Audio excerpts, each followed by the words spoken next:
最近三星堆的重新挖掘可以说是火遍全网。最神奇的是，三星堆中出土的文物有许多东西都神似《山海经》里的刻画描述，这不得不让人怀疑，看似离奇荒诞的《山海经》很有可能是真的存在。比如三星堆遗址出土的青铜神树，这件国宝级文物高达3米，是世界上体积最大的青铜文物。它由范铸技术制造，整体有9个分叉，每个分叉的顶端都安装着一只青铜鸟。另外，在一些树枝上还悬挂着青铜铃，雕刻着青铜龙的纹饰，而它的这些特征很像《山海经》中记载的一种神树建木，还有昆仑台、青铜神鼎、贴金青铜面具、青铜大力人像、纵目面具等等，这些东西在《山海经》中都能找到相关的记载。这也是为什么很多人认为《山海经》中的记载都是真实存在的原因。可能有人会说，《山海经》会不会是当时热门的 IP， 而三星堆中出土的文物就是这个 IP 衍生出的周边产品？这样一来就能解释清三星堆中的文物为什么与《山海经》中的记载那么像。这个猜测当然有可能，那不知大家有没有听说过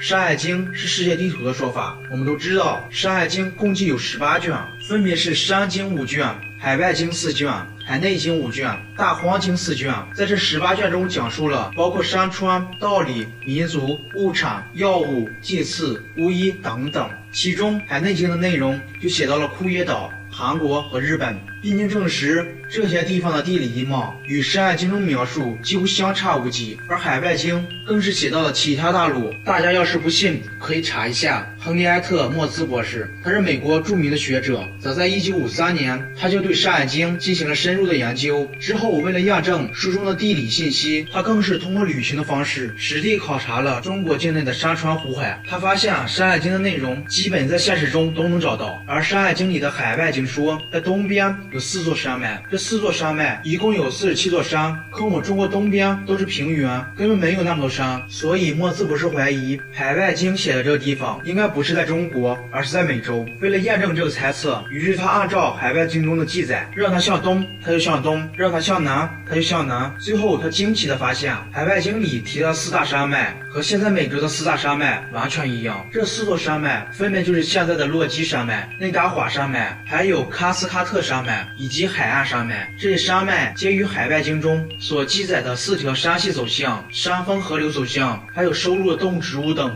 完全符合。除此之外，莫兹博士还发现《山海经》里面提到大货，这个就是美国大峡谷。如果说三星堆里的文物是根据《山海经》中的内容打造的东西，那总不能连山川河流、地势走向都能模仿吧？那可就真的成神了。除了《山海经》中记载的山川河流，还有《山海经》中所讲的珍奇异兽，我们都能在现实中找到原型。比如李历，原文中是这样描述的：有兽焉，其状如豚，有巨，其音如狗吠，名曰李历。见则其现多土公。什么意思呢？这就是说山中有一种野兽，形状像普通小猪，长着一双鸡爪，声音如同狗叫，名称是李历。哪个地方出现李历，说明那里一定会有繁多的水土工程。而在现实中，这个动物很可能是土豚。土豚外形如猪，没有蹄子，而且指尖锋利，爪子形似鸡爪，其主要食物就是白蚁，而白蚁出现最多的地方就是江河堤防处，所以土豚常出现在水木工程附近。这是不是很像？可以说这些东西都能从侧面证实《山海经》中的内容很可能都是真的，只不过其中一些东西在记录时进行了夸张的描述，给添加了一层神秘的色彩。好了，我叹为观止，我们下一期再见。